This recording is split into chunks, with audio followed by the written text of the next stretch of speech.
Mafjet italiane kanë krijuar tashmë aleanca të qëndrueshme me organizata kriminale të huaja, veçanërisht në trafiqet e palishme globale. Në Liguria, Drejtoria Hetimore Antimafia DIA ka raportuar se mafia shqiptare vepron si nënkontraktore e Ndragetës në trafikun e drogës. Një hetim i përbashkët i policisë italiane dhe FBI-s, operacioni New Bridge, çoi në shkatrimin e një rrjeti ndërkombëtar të trafikut të kokainës dhe armëve mes klaneve Calabrese Ursino dhe Simonetta dhe familjes mafioze Gambino në New York. Në të njëjtën linjë, operacioni Ura 2025, i koordinuar nga Eurojust, çoi në arrestimin e 52 personave në hetim në Shqipëri dhe Itali, duke konfirmuar ekzistencën e një boshti kriminal Durrës Bari për trafikun e heroinës me origjinë nga Turqia dhe të kokainës nga Amerika Latine. Burime institucionale si raportet e DIA-s, Drejtorisë Kombëtare Antimafia dhe Antiterrorizmit, DNAA, Europolit, FATF-s dhe UNODC, si dhe media të specializuara si Primo Canale, Rai News, IRP Media dhe La Repubblica dokumentojnë ekzistencën e këtyre rrjeteve kriminale. Megjithatë, shumë prej mekanizmave të tyre mbeten ende të paqartë dhe kërkojnë akses në vendime specifike gjyqësore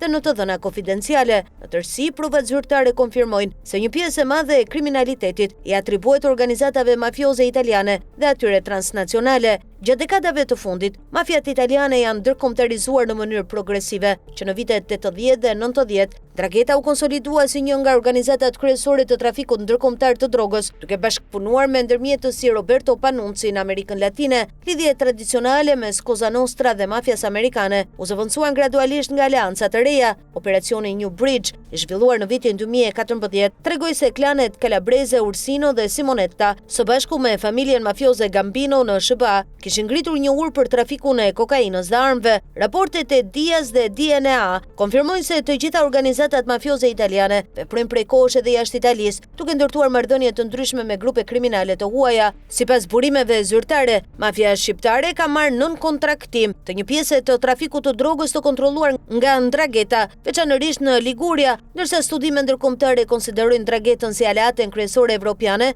të trafikantëve të drogës nga Amerika Latine. Nga pikpamja ligjore, Italia dhe komunitetet ndërkombëtar janë përpjekur të përgjigjen këtij fenomeni përmes traktateve dhe legjislacionit, si Konventa e Palermo së vitit 2000 dhe direktivat e Bashkimit Evropian kundër pastrimit të parave. Megjithatë, efektiviteti i këtyre instrumenteve mbetet shpesh i kufizuar për shkak të natyrës së fshehtë aktiviteteve mafioze dhe mungesës së transparencës. Në përfundim, shtrirja ndërkombëtare e mafjeve italiane nuk është një fenomen i ri, por zhvillimet globale, veçanërisht trafiku i drogës, armëve dhe flukset migratore, kanë rritur ndjeshëm për masat dhe ndikimin e tyre. Aleancat kriminale ndërtohen kryesisht rreth trafiqeve të përbashkëta të palishme. Në trafikun e drogës, për shembull, kartelet e Amerikës Latine kanë qenë historikisht furnizuesit kryesor të kokainës për tregun evropian. Falporti të Gioia Tauros, Ndragheta kontrollon një nga portat më të rëndësishme të hyrjes së kokainës në Europë nëpërmjet ndërmjetësve ndërkombëtar të shpërndarë në Kolumbi, Meksik, Brazil dhe Shtetet e Bashkuara. Klanet Calabrese importojnë sasi të mëdha lëndësh narkotike. Po ashtu, përgjimet dhe operacionet policore kanë konfirmuar ekzistencën e korridoreve europiane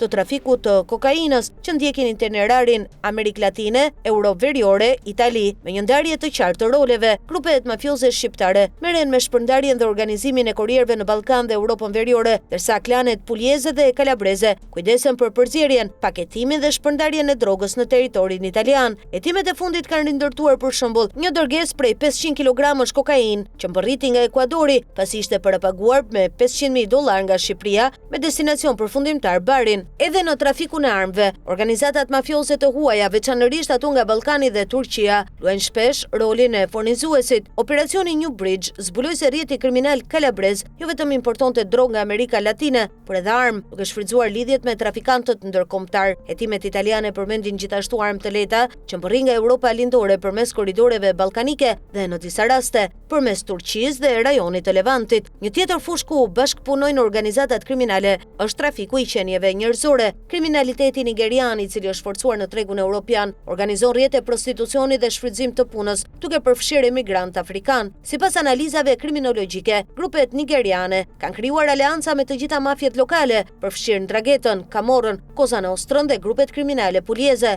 Në praktik, klanet nigeriane përdorin refugjat shqiptar ose shtetas të Bashkimit Evropian për të transportuar viktimat, ndërsa të ashtu quajturat maman gratë që kontrollojnë rrjetet e prostitucionit dhe projnë në nivele më të ulta të organizimit. Në shumë raste grupet kriminale korruptojnë edhe kurrier të lidhur me mafiat lokale. Një interviste publikuar nga Rai News në vitin 2022 thekson se aleancat mes grupeve nigeriane dhe Camoras, si dhe ato me triadat kineze, janë në qendër të vëmendjes së autoriteteve hetimore. Së fundmi, pastrimi i parave mbetet mekanizmi kryesor për legalizimin e fitimeve të palishme. Organizatat kriminale të huaja, në bashkëpunim me mafiat italiane, investojnë kapitale të përfituara nga aktivitetet kriminale në ekonomi informale, duke përfshirë kontratat publike, projektet e financuara nga plani kombëtar i rimëkëmbjes dhe rezistencës, kompanitë e pasurive të paluajtshme dhe sektorin e restoranteve. Drejtori i Dias, Maurizio Vallone, ka theksuar se klanet mafioze synojnë të deportojnë në prokurimet publike dhe në ekonominë legale për të pastruar fitime të mëdha të përfituara nga trafiku i drogës.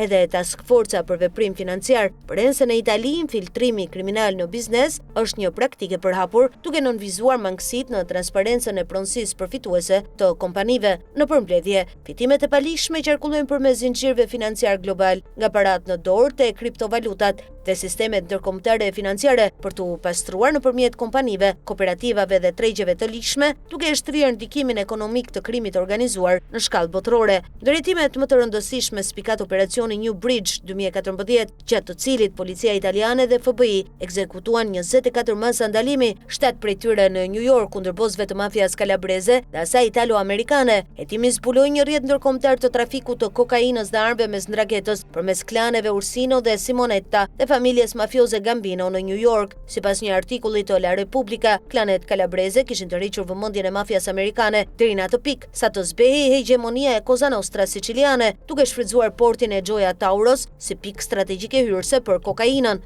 Nga ana e tij, prokurori Nicola Gratteri e ka cilësuar New Bridge si vazhdimsi të operacionit Old Bridge të vitit 2008, i cili kishte çuar në ndërprerjen e lidhjeve mes Cosa Nostra së Palermos dhe familjes Gambino. Më së fundmi, operacioni Ura 2025 përfshiu prokurorët e Barit dhe Tiranës në bashkëpunimin me Eurojust, duke goditur një rrjet kriminal Shqipëri-Itali të përfshirë në trafikun e drogës dhe pastrimin e parave. Masat e sigurisë prekon 52 persona nën hetim, shqiptar dhe italian, ndërsa u sekuestruan pasuri të paluajtshme dhe llogari bankare me vlerë miliona euro në të dy vendet. Gjykatësit vlerësuan se grupet kriminale shqiptare kanë bërë një kapërcim cilësor në trafikun e drogës, duke qenë në gjendje të menaxhojnë holdingje kriminale me shtrirje ndërkombëtare. Hetimi u mbështet gjithashtu në përgjigje të komunikimeve të koduara përmes platformës KECC dhe në dëshmitë e bashkëpunëtorëve të drejtësisë, duke dokumentuar furnizime të vazhdueshme me heroin të pastër dhe kokainë nga Turqia, Amerika Latine dhe Evropa Veriore drejt rajonit të Puljas. Këto procese gjyqësore të mbështetura në masa konkrete sigurie dhe sekuestrime pasurish dëshmojnë bashkëpunimin hetimor ndërmjet Italisë dhe partnerëve ndërkombëtar. Të gjitha informacionet mbështeten në burime zyrtare të organeve gjyqësore dhe të policisë. Grupet kriminale shqiptare, shpesh të lidhura me familje nga Durrësi dhe Tirana, luajnë një rol të rëndësishëm logjistik dhe në shpërndarjen e lëndëve narkotike, përveç aktiviteteve në territorin italian, si trafiku i drogës dhe fajdet. Ato bashkëpunojnë me organizatat mafioze italiane përmes sipërmarrjeve të përbashkëta kriminale. Në Liguria është dokumentuar se organizata shqiptare menaxhon lidhjet logjistike me Ndragetën. Në operacionin Ura, grupet shqiptare me bazë në Durrës u identifikuan si furnizues me shumicë të drogës, duke bashkëpunuar ngushtë me klanet puljeze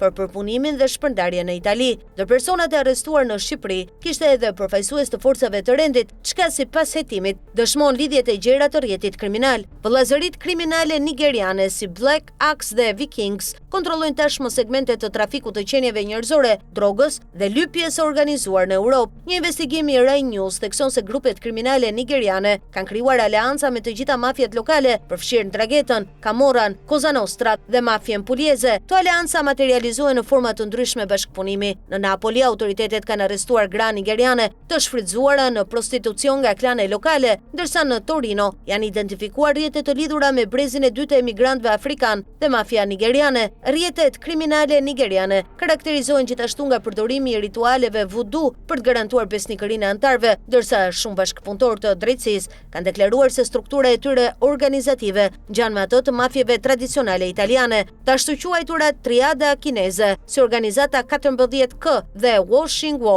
veprojnë në Europë përmes komuniteteve emigrante, kryesisht në sektorin e tekstileve, mallrave të falsifikuara dhe restoranteve. Në Itali, prania e tyre evidentohet në trafikun e produkteve të falsifikuara, lojrat e palishme të fatit dhe aktivitetet të tjera ekonomike ilegale. Megjithse provat publike janë më të kufizuara krahasuar me organizatat e tjera kriminale, ekspertët raportojnë bashkëpunime mes grupeve kineze dhe Camorras për shpërndarjen e mallrave të palishme. Disa hetime ndërkombëtare si edhe paralajmërimet e Interpolit kanë evidentuar rrënjosjen e mafias kineze në qendra të rëndësishme ekonomike europiane, ku ato kërkojnë të krijojnë aleanca me organizatat mafioze kalabreze ose kampane për të shfrytzuar rrjetet globale të eksportit. Autori thekson se nuk janë lehtësisht të disponueshme burime publike që dokumentojnë vendime konkrete gjyqësore në Itali ndaj këtyre organizatave. Grupet kriminale turke të lidhura me rrjetet e trafikantëve në lindjen e mesme furnizojnë kryesisht armë dhe në disa raste lëndë narkotike. Në operacionin Ura, hetuesit rindërtuan rrugën e heroinës që mbërrinte në Pulja nga Turqia. Sipas materialit, Turqia shërben si një nyje logjistike ndërkontinentale për ngarkesa të destinuara drejt Ballkanit dhe Europës perëndimore. Megjithse lidhjet mes kriminalitetit turk dhe mafjeve italiane janë dokumentuar më pak në publikimet e fundit, hetuesit italian pranojnë se zinxhiri prodhues furnizues ndragheta përfshin shpesh ndërmjetës turq dhe nigerian. Kartelët meksikan dhe latinoamerikan mbeten furnizuesit kryesor të kokainës për organizatat mafioze italiane. Sipas IRP Media, prej dekadash ndragheta konsiderohet aleati më i rëndësishëm evropian i trafikantëve të drogës nga Amerika Latine. Në praktik, ndërmjetës italian të vendosur në kontinentin amerikan organizojnë dërgesa prej disa tonësh kokainë drejt Europës, ndërsa grupet kalabreze garantojnë hyrjen dhe shpërndarjen e sigurt të saj, kryesisht përmes portit të Gioia Tauros.